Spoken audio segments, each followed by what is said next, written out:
오늘 우리가 보고 있는 이 다니엘서의 주제는 하나님입니다. 이스라엘을 역사를 하나님께서 이끄실 때 당근과 채찍으로 그들이 순종하면 복을 주시고 불순종하면 벌을 주시는 방법으로 하나님이 그들을 인도하셨습니다. 하나님이 한 나라를 이끄시고 한 사람을 세우실 때 무너지는 것, 세우는 것 역시 모두 다 하나님께서 하시는 일입니다. 또 민족에게 복을 주시고 징계하시는 것 역시도 모두 다 하나님이 하시는 일이십니다.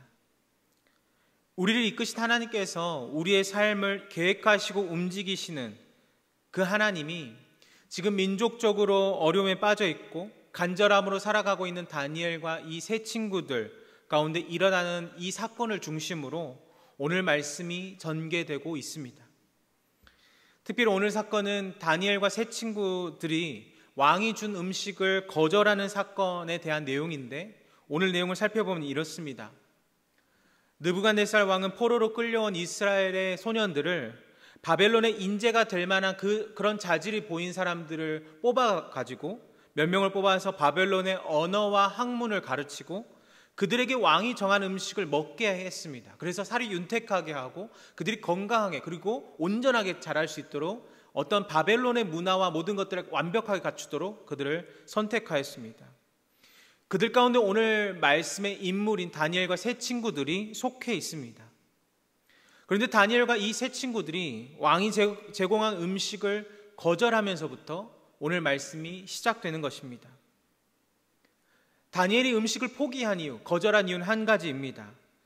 지금 바벨론 시대 때 차려진 이 음식은 바벨론의 왕과 백성들이 그 바벨론의 신 벨에게 바쳐졌던 그 제단에서 바쳐진 음식이기 때문에 그렇습니다.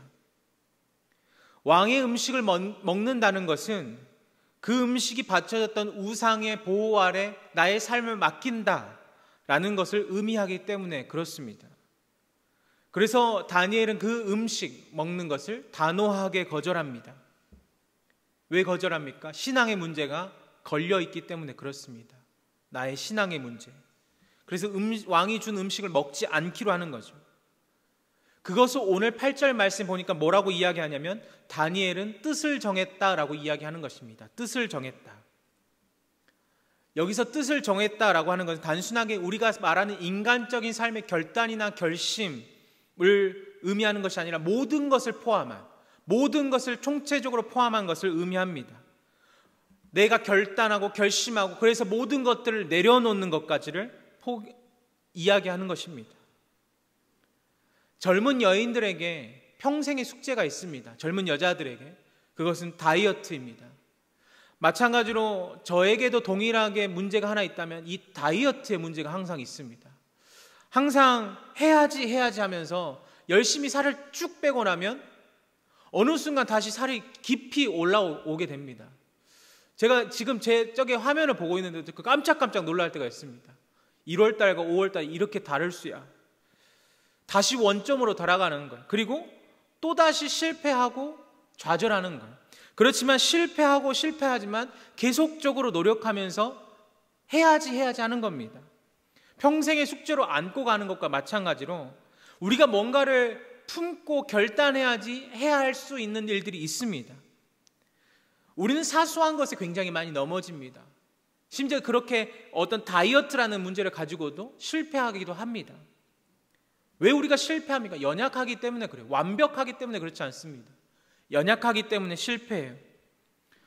그런데 오늘 말씀 보면 아시겠지만 다니엘이 그냥 제가 말하는 뜻을 정했다라는 것처럼 단순한 문제가 아닌 겁니다. 어떤 내가 해야지 하는 문제가 아닌 거예요. 뜻을 정했다라고 하는 것은 그냥 용기의 문제가 아니라 지금 목숨을 거는 행동입니다. 그냥 내가 뜻을 정했어요. 그러면 그냥 그것이 끝나는 것이 아니에요.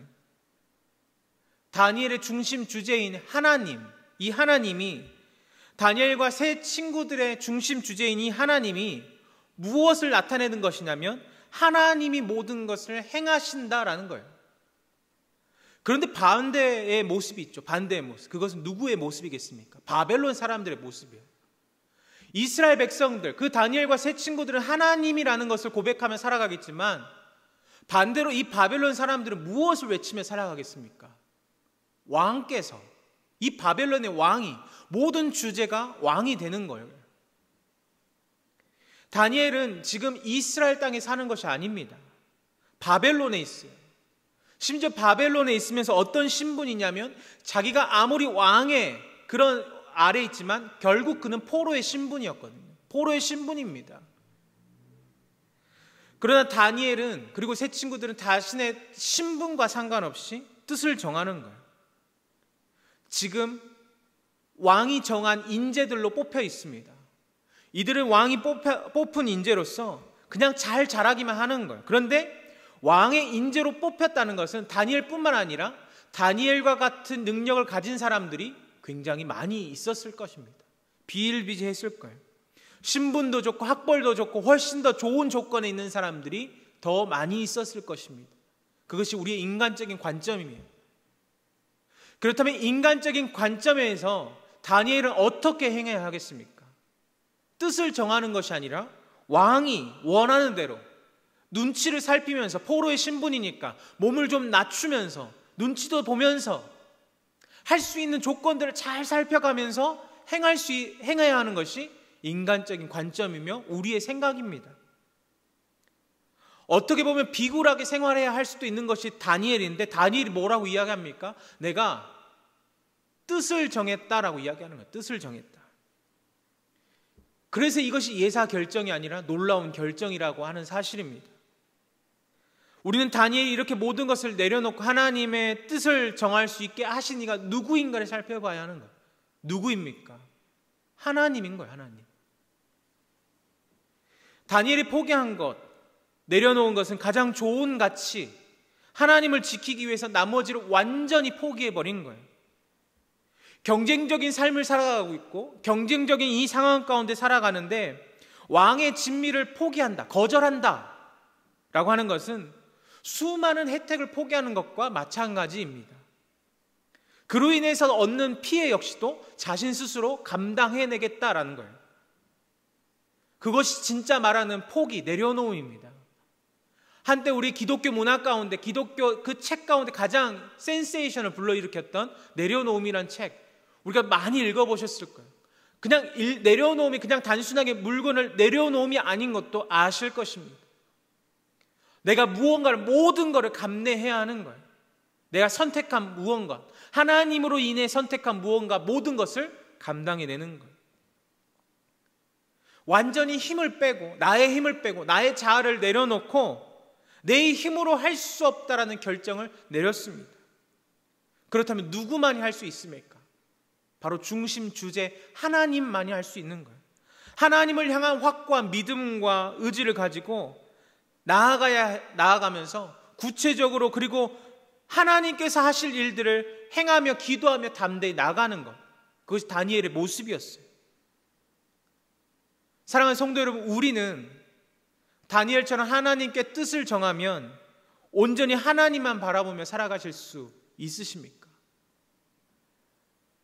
뜻을 정한다, 뜻을 정했다라고 하는 것이 그냥 단순하게 입술의 구호가 아닌데, 그렇게 모든 것을 내려놓는 일인데 그 일을 감당하실 수 있으십니까? 우리 모든 성도님들의 삶 가운데 다니엘의 모습처럼 뜻을 정하고 우리의 모든 마음과 생각이 하나님을 향하고 모든 것을 결정하는 모든 일들이 하나님께 맡길 수 있는 담대한 믿음과 용기가 우리 가운데 있기를 간절히 소망합니다. 하나님이 원하시는 것은 바로 우리의 모습 가운데 우리의 모습을 내려놓는 거예요. 우리의 자아를 완전히 내려놓는 것입니다. 우리의 자아를 죽여서 하나님 앞에 내려놓는 것. 우리가 살아가면 수많은 유혹들을 우리를 마주합니다. 그리고 그때마다 갈등해요. 내가 이 길 가운데 갈 것인가? 이것을 선택할 것인가? 무엇을 바라볼 것인가? 수많은 것들을 갈등하고 고민합니다. 당장 오늘 하루를 살아가면서도 마찬가지입니다. 오늘 공기가 어떨 것인지, 오늘 확진자는 몇 명일 것인지, 오늘 바람은 어떤지, 수많은 것들을, 내가 무언가를 타고 가야 할 것인지도 고민할 정도로 우리는 수많은 갈등과 선택 가운데 놓여 있습니다. 예전에 어떤 TV를 보니까 은둔형 외톨이, 그냥 집에만 콕 박혀있는, 정말 자신만의 그 관념에 갇혀있는 사람들도 가장 고민하는 것이 내가 하루를 어떻게 살아가야 할 것인가, 이것을 고민한다고 해요. 그때도 고민합니다. 심지어 하루에서 아무것도 하지 않고 집에서만 있는 그들도 고민합니다. 우리가 다니엘의 모습을 통해서 깨닫기를 원합니다. 우리의 삶에는 나의 삶의 편함과 편리의 그 모습보다 가치 있는 길, 뜻을 정하여서 하나님의 뜻을 붙들 수 있는 믿음의 선택들이 우리 가운데 있기를 간절히 소망합니다. 뜻을 정하는 것, 모든 것을 포기하고 내려놓는 것입니다. 포기하고 내려놓는 사람만이 뜻을 정할 수가 있는 거예요. 다니엘이 아무리 뜻을 정했다 할지라도 혼자서 할 수 있는 것은 아닙니다. 그냥 이런 이야기가 아니에요. 그래, 내가 뜻을 정했으니까 이제 스스로 열심히 하면 돼. 그냥 상투적인 이야기로 그래, 아자, 화이팅 하면서 이제 살아갈 수 있는 문제가 아닙니다. 이렇게 하면 돼? 안 돼요. 절대 안 돼요. 나 혼자만의 열심으로 되지 않습니다. 자신의 정한 뜻을 알리고 그 사람에게 동의를 얻어내야 합니다. 그래서 다니엘이 자신의 뜻을 알린 사람이 누구냐면 환관장이었어요. 그는 누구냐면 궁궐에서 왕이 지시한 일을 감당하는 사람인데, 특별히 이 사람은 오늘 말씀에 보니까 다니엘의 생활을 관리하는 사람이었어요. 그 사람에게 다니엘이 자신의 뜻을 알립니다. 다니엘이 환관장에게 그냥 자신의 결정만 말하는 것이 아니라 아주 자세하게 설명했을 거예요. 태도 역시 그냥 쭈뼛쭈뼛하게 그냥 주눅 들어서 말하는 것이 아니라 담대하게 전했을 것입니다. 그러나 아무리 다니엘이 마음이 확고하더라도 환관장에게, 그리고 다니엘에게도 그런 결정의 권한은 없습니다. 아니, 결정을 떠나 지금 상황이 좋지 않아요. 왜 좋지 않습니까? 이 당시 바벨론의 사람들의 마음과 생각에는 이미 누가 하나님을 이겼다고 생각하냐면 자신의 신이 하나님을 이겼다라고 생각하고 있기 때문에 그렇습니다. 그리고 그렇게 말하고 다녔어요. 그런 상황 가운데서 패배했다고 생각하는 포로 다니엘이 바벨론의 신에, 그 바벨론 신에게 바쳐졌기 때문에 음식을 먹지 않겠다, 내가 하나님만을 섬기겠다라고 이야기하는 거예요. 환관장 역시 자신에게는 결정권이 없지만 아무리 자기가 결정했다 하더라도 그 역시 민족적으로 처지가 곤란할 수밖에 없는 거예요. 왜 그렇습니까? 자신의 신을 버리고 그 땅의 신을 인정해준, 이스라엘의 신을 인정해주는 것과 마찬가지이기 때문에 그렇습니다. 그런 상황 가운데서 9절 말씀을 우리 한번 같이 읽어보도록 하겠습니다. 9절 말씀입니다. 시작. 하나님이 다니엘로 하여금 환관장에게 은혜와 긍휼을 얻게 하신지라. 아멘. 오늘 다니엘의 중심 주제는 하나님이입니다.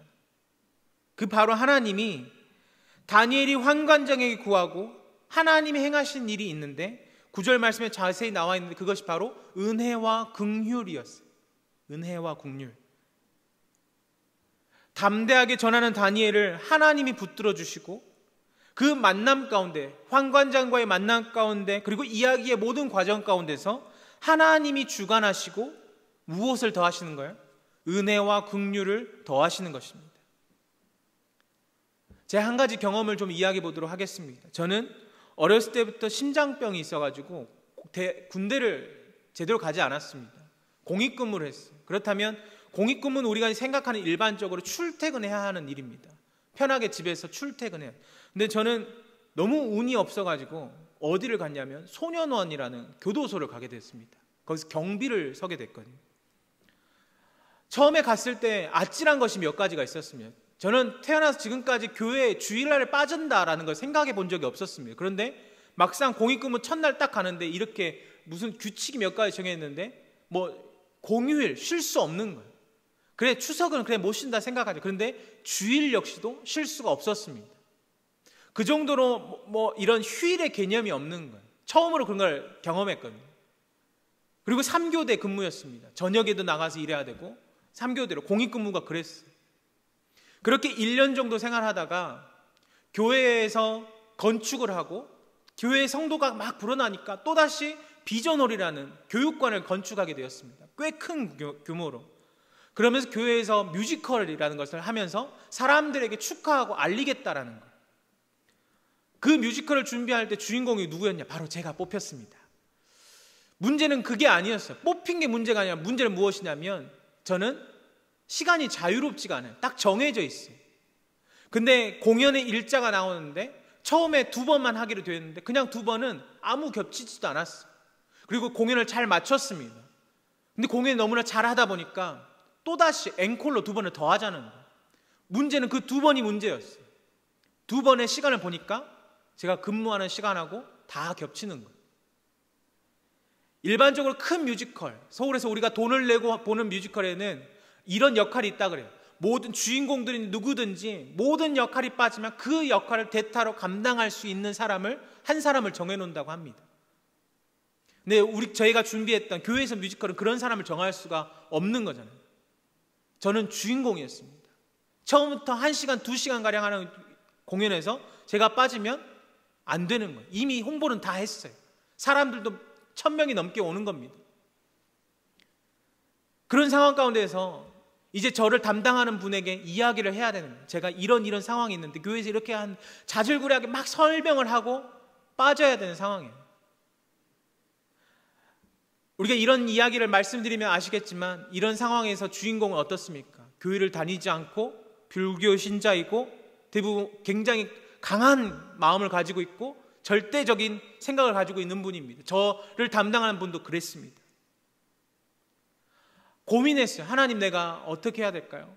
분명히 맞기는 했는데 내가 이걸 말은 해야겠는데, 그리고 내가 가서 하고는 싶은데, 아니 해야 되는데 어떻게 해야 될까요? 몇 날 며칠을 고민하다가 사람들에게도 말도 못하고 저 스스로 굉장히 힘이 들었어요. 그러다가 그날, 미리 말했으면 더 좋았겠지만 그날 저를 담당한 분에게 찾아갔습니다. 제가 이런 상황이 있고 이래서 제가 오늘 그리고 내일 이틀간은 좀 갔다가만 오겠습니다. 결과는 어떻게 됐을까요? 다행히 잘 갔다 왔습니다. 하나님께서 모든 것들을 움직이셨다고 고백하고 싶었어요. 심지어 이처럼 잠깐 우리가 외출하는 것, 조퇴하는 것에도 무엇이 필요하냐면 설득이 필요해요. 듣는 사람에게도 납득이 돼야 합니다. 심지어 그 땅에, 지금 바벨론 땅에 살아가는 사람이, 그리고 왕의 일을 감당하는 사람이 듣기에 다니엘의 말이 설득력이 있거나 납득이 될 만한 이야기가 아닌 거예요. 우리가 살아가는, 저처럼 이 땅을 살아가는 사람이 아니라 포로의 신분이고 왕의 말 한마디면 목숨이 왔다 갔다 할 수 있는 상황입니다. 그런데 다니엘이 하나님께 뜻을 정하고 모든 것을 내려놓는 순간 어떤 일이 일어납니까? 말씀을 보니까 하나님이 다니엘과 함께 하시기 시작하는 거예요. 다니엘을 그냥 두는 것이 아니라 다니엘과 환관장이 나눈 대화 가운데 개입하시며 또한 하나님의 은혜와 긍휼을 더하시기 시작하는 것입니다. 사랑하는 성도 여러분, 우리가 믿음으로 뜻을 정했다 할지라도 우리가 두려워하지 않아도 되는 것은 우리에게 하나님의 은혜와 긍휼이 있기 때문인 줄 믿습니다. 우리가 정한 뜻이 하나님의 뜻이라면, 그것이 분명 하나님의 뜻이라면 하나님이 움직이실 거예요. 우린 담대하게 나아가서 전하기만 하면 되는 겁니다. 환관장이 이렇게 말해요. 내 머리가 위태롭다. 내 목숨이 위태롭다. 너희 그 친구들이 다른 사람들보다 못하면 내 목숨이 왔다 갔다 한다. 나는 죽을 수도 있다. 그렇지만 하나님은 어떻게 하십니까? 움직이게 만드세요. 그도 두렵지만 어떻게 될지 알 수 없는 그 상황 가운데서 발걸음을 움직이게 하시는 겁니다. 다니엘과 세 친구들이 자신을 감독하는 관리자에게 찾아가서 하나님이 그들의 뜻을 나타낼 수 있는 기회로 만들어내시는 거예요. 그런데 중요한 것은 다니엘의 모습과 태도를 우리가 더 집중해서 봐야 하는 것입니다. 12절 말씀에 보니까 이렇게 이야기하는 거예요. 청하오니 당신의 종들을 열흘 동안 시험하여 라고 이야기합니다. 시험하여. 이 시험하여라는 원문의 뜻을 보면 굉장히 정중한 태도인 거예요. 다니엘은 생각했을 거예요. 확신과 믿음이 있다면 내가 전하지만 하나님이 나를 붙드실 것이다. 여기서 우리가 중요한 모습을 하나 발견할 수 있는데 바로 우리 믿는 그리스도인의 태도와 모습입니다. 우리는 다니엘처럼 확신과 믿음이 있으면 왠지 하나님이 높아지는 것이 아니라 누가 높아지냐면 사람이 높아질 때가 있어요. 예전에도 한번 말씀드린 적이 있는데 제 주변에 항상 이렇게 말하는 분이 있었습니다. 하나님이 말씀하셨어. 하나님이 내게 말씀하셨어 라고 이야기하면서 삶으로는 전혀 하나님이라면 선택할 수 있는 문제들이 전혀 나타나지가 않는 거예요. 하나님의 뜻, 대부분의 사람, 모든 사람들이 그 뜻을 발견할 수가 없었어요. 분명히 말씀하시는 하나님이라고 말씀하는데 삶으로 전혀 그렇지 못한 거예요. 사랑하는 성도 여러분, 하나님이 우리의 삶을 인도하시는 줄 믿습니다. 믿으십니까? 그것이 우리 가운데 너무나 분명해요. 너무나 그건 분명한 사실입니다. 우리가 믿음으로 살아가면, 믿음으로 행동하고 움직이면 하나님이 인도하십니다. 그런데 중요한 것은 무엇입니까? 먼저 앞서야 하는 것이 우리의 말과 우리의 행동이 아니라 누구입니까? 하나님이 앞서야 하는 거예요. 하나님이 앞서야 하는 것은 하나님의 뜻이고 하나님의 말씀이고 하나님의 모습인데, 모든 결정이 하나님인데 나의 생각과 나의 결론이 이미 앞서고 뒤따르는 것이 하나님의 모습이다라는 거예요. 다니엘은 한 사람의 영혼 깊숙하게 그 하나님의 뜻, 진리를 전달하기 위해서 취했던 태도가 있습니다.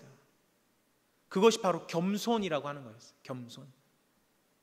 담대하게 나아가서 말을 전하고 있지만 더욱더 겸손하게 나가는 거예요. 담대하지만 그러나 겸손하게. 이것이 정말로 어렵습니다. 그러나 우리가 누구인지 정확하게 알면 우리가 겸손해질 수 있는 거예요. 우리는 어떤 사람들인가? 피조물인과 동시에 타락한 죄인이라는 사실입니다. 하나님이 우리를 만드셨고 수많은 죄 가운데도 불구하고 우리를 구원하셨습니다.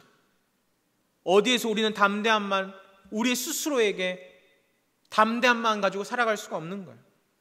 그리고 아무리 하나님의 뜻으로 무장했다, 우리가 갖추었다 할지라도 삶의 진리, 태도, 그 모습을 나타내기 원한다면 우리 동시에 갖춰야 할 모습은 바로 겸손의 모습일 것입니다. 우리에게 그런 모습이 있기를 원합니다. 우리의 생각보다, 우리의 말보다, 우리의 행동보다 앞서야 하는 것은 하나님을 향한 태도, 바로 겸손의 모습입니다. 담대하지만 그러나 겸손하게.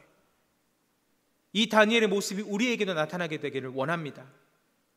15절 말씀인데 우리 같이 한번 읽어보도록 하겠습니다. 15절 말씀입니다.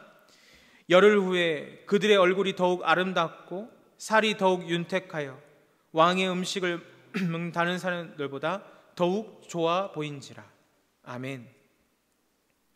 하나님의 뜻이 어떻게 나타나냐면 다니엘이 말한 그 열흘의 시간이 지나고 나니까 채식을 먹었던 다니엘의 세 친구의 모습이 어떻게 됩니까?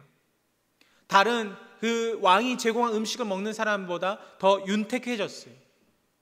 열흘의 시간 동안에 시험을 한 것이죠. 더 좋아 보입니다. 왜 그렇습니까? 이것이 바로 하나님이 선택하신 결과였습니다. 우린 누군가의 얼굴을 내어다보면서 이 사람의 삶의 모습을 되돌아볼 수도 있습니다. 어떤 사람의 모습을 보면서 왠지 굉장히 힘들었을 것 같고 굉장히 마음이 어려웠을 것 같고 힘들었을 것 같은 생각을 하게 됩니다. 제가 예전에 시골 교회에서 아동부를 담당했을 때 굉장히 특이한 구조의 아동부였어요. 1학년부터 6학년을 전체를 담당했는데 학생의 수는 60명이 매주 출석을 했습니다. 근데 신기하게 40명은 꾸준하게 단 한 번도 결석하지 않아요. 40명. 이 40명은 어떤 친구냐면 한 고아원에서 단체로 버스를 대절해서 매 주일마다 교회를 데리고 갑니다. 근데 제가 몇 년쯤 지났을 때 갑자기 이 시골 동네에 혁신도시라는 것이 생기면서 한전에서 직원들이 한 10,000명이 내려왔어요. 그러면서 학생들이 20명이 더 보태졌습니다. 그것이 숫자가 60명이 된 거거든요. 근데 제가 이렇게 대조해서 말하면 좀 그렇지만 그 모습이 굉장히 대조적이었어요. 얼굴의 모습이요. 한 친구들은 굉장히 뭔가를 주목받기 위해서 굉장히 애를 씁니다. 뭔가를 막 노력하고 뭔가를 더 표현하기 위해서 뒤에 들어주지 않으면 결국에는 이 분노를 참아내질 못하는 거예요. 나머지 20명의 친구는 어떻습니까? 굉장히 여유로워요.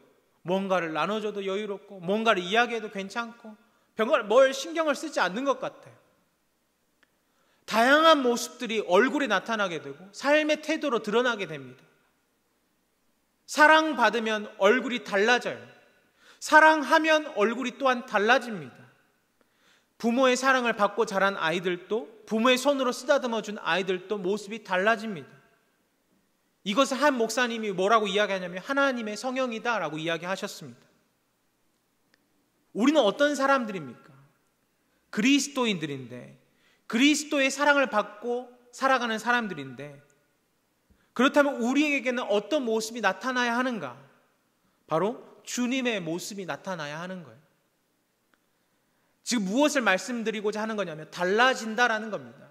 달라졌어요. 이들의 모습은 10일 동안 왕이 제공한 음식을 먹는 사람들보다 더 아름답게 변화되었습니다. 하나님의 뜻을 정하고 삶의 모든 것을 하나님께 맡기고 책임지고 나아갔던 그들이 얼굴이 어떻습니까? 해처럼 빛나기 시작하는 거예요.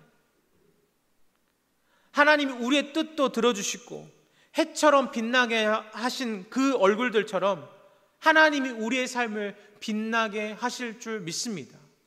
어떤 삶이요? 바로 뜻을 정하는 삶. 하나님께 뜻을 정하는 삶입니다. 그런데 오늘 우리가 이 15절 말씀 보면서 오해하지 않아야 합니다. 제가 말씀을 준비하면서 묵상하는데 웃긴 생각이 났어요. 그것은 무엇이었냐면 세 친구가 채식으로 열흘 동안 먹으니까 진수성찬을 먹었던 다른 사람들보다 어땠다고요? 얼굴이 빛났다고. 그래서 결론이 이렇게 낼 수도 있잖아요. 그래, 역시 웰빙, 채식이야 라고 할 수 있습니다. 그러나 그게 아닙니다. 오늘 우리는 중심 주제를 계속 이야기 나눴습니다. 하나님이랍니다. 하나님이. 모든 삶의 주제는 하나님이에요. 하나님이 만져주셨더니, 하나님의 대화 가운데 있었더니, 하나님이 그의 뜻을 지켰더니, 모든 것이 하나님이 하셨더니 되었다라는 사실입니다. 사랑하는 성도 여러분, 우리가 뜻을 정하기를 원합니다. 하루를 살아가면서도 뜻을 정하고, 한 시간을 버텨내면서도 뜻을 정하고, 물론 우리가 그 한 시간 안에 수많은 선택의 결과 때문에 흔들리기도 하고 무너지기도 하지만 다시금 주님께 돌아와서 뜻을 정하고 완벽한 하나님의 뜻을 구하며 살아갈 수 있는 은혜가 있기를 간절히 소망합니다. 하나님의 손길을 기대하십시오. 하나님이 우리를 만지신다면 변화되어 가는 우리를 계속적으로 보게 될 줄 믿습니다. 우리 교회와 가정과 그리고 우리가 속한 모든 곳에서 하나님의 빛이 드러날 수 있도록 우리의 뜻과 모든 생각과 우리의 모습 가운데 하나님이 온전히 드러나며 살아갈 수 있는 저와 우리 모든 성도님 되시기를 간절히 소망합니다. 기도하겠습니다. 거룩하신 아버지 하나님, 하나님이 우리의 삶의 중심 되어 주심을 감사합니다. 그 하나님께서 모든 결정과 권한을 주님께 맡기오니 하나님이 책임지시고 우리의 삶을 인도하여 주시옵소서. 한 주를 살아가면서도 수많은 선택의 결과들을 우리는 바라봅니다.